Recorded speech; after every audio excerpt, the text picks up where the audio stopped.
Welcome back to another episode of Strength and Conditioning for eSport athletes.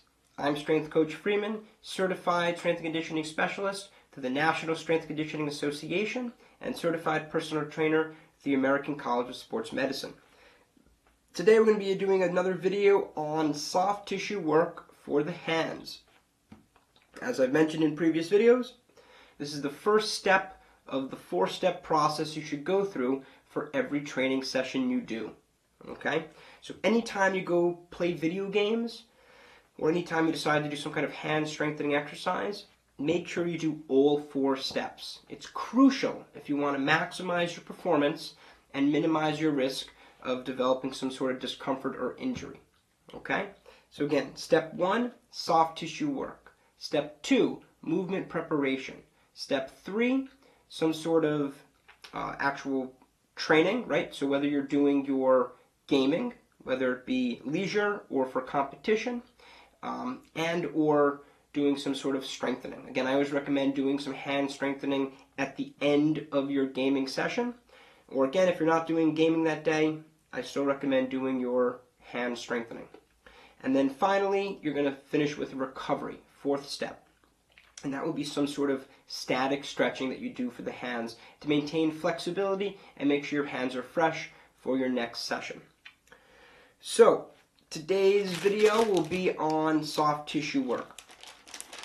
Got a brand new tool I just picked up the other day at my favorite Korean store, it's actually a Japanese store in Korea, called Daiso. And Daiso's got a lot of great deals on lots of different things.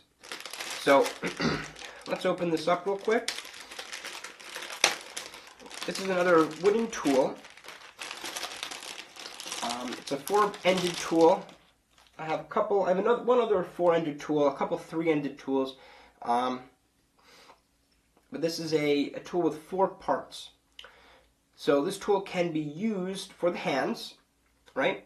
But it can also be used for other parts of the body as well. Today we're going to focus on the hands. In future videos, we will look at how you can use it for other parts of the body, which will be beneficial for a video gamer as well. Cool thing about this, it's got a rounded tip. So many of my tools don't really have a real rounded tip, and this is 2.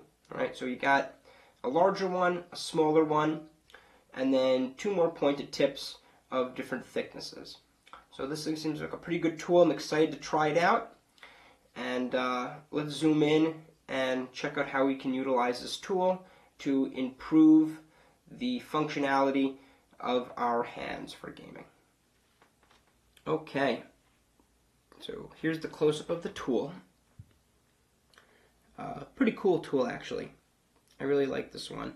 It's got a wide variety of ends, right? So you got 2 pointed ends of different diameters. So this one's rather pointed. This one's a lot more broad.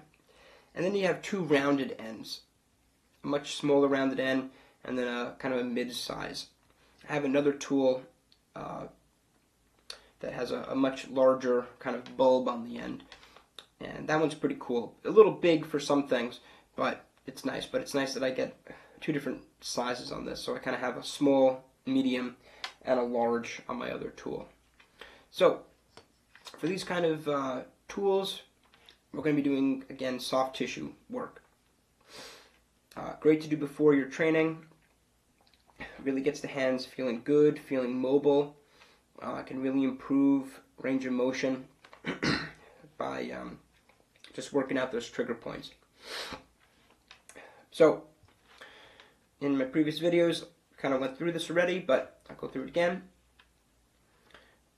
I like to start working through the outside of the hand first. All right, kind of that pinky side of the hand. There's a trigger point right there. When you get a trigger point, I recommend pressing on it for at least 3 to 5 deep breaths.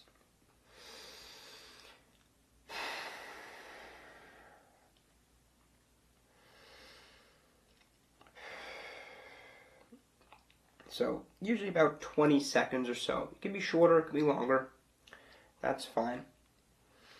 When you do find a trigger point, work around that area, right? It's not uncommon to have a few in that spot, okay? Some adjacent trigger points.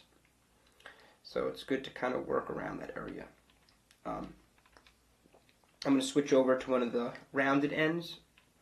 So again, the benefit of these rounded ends, you can really hit a lot more surface area at once. So I recommend starting with a wider tool, like this, and then once you find your trigger points, switch over to one of the pointier ends like this to really kind of dig in a little bit deeper and really work it out. But again, be gentle with these tools, right? The hands are relatively tough because we use them a lot, but still, you don't want to do anything that's going to aggravate the hands. Everything here should just be, should feel good. It should be restorative. It should be comfortable. If you're having pain, then stop, okay? If you have any kind of pain in the hands from doing this, this kind of stuff really isn't going to hurt you unless you really, jam it in. It's most likely you have some kind of pre-existing issue that you didn't know about because you never really pressed into it. And now that you're actually kind of applying some pressure, you're realizing, oh wow, I have all these problems. So again, if you're having some injury, if you feel like you have some kind of injury, then stop immediately, go to a medical doctor, have them diagnose what your pre-existing problem was. Okay? And be clear before you come back to something like this. I love this rounded tip for the tips of the fingers because I can very nicely kind of just roll around, work into that tissue.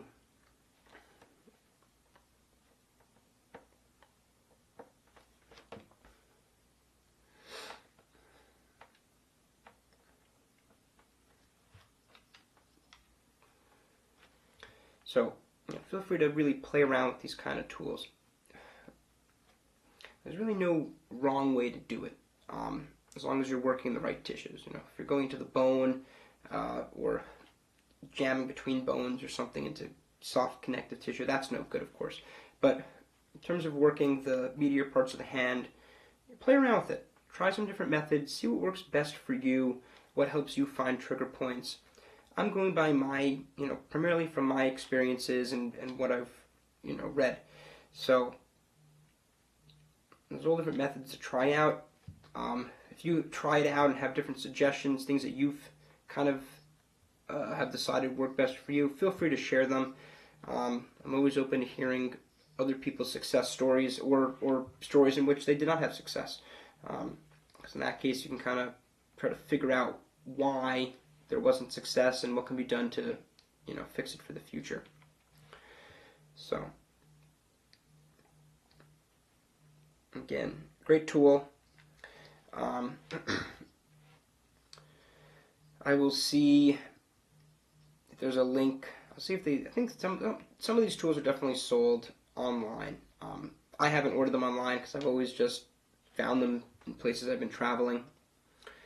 But I will take a look to see if these tools are being sold online, and I will add a link to the description box in case anyone's interested in getting a tool like this.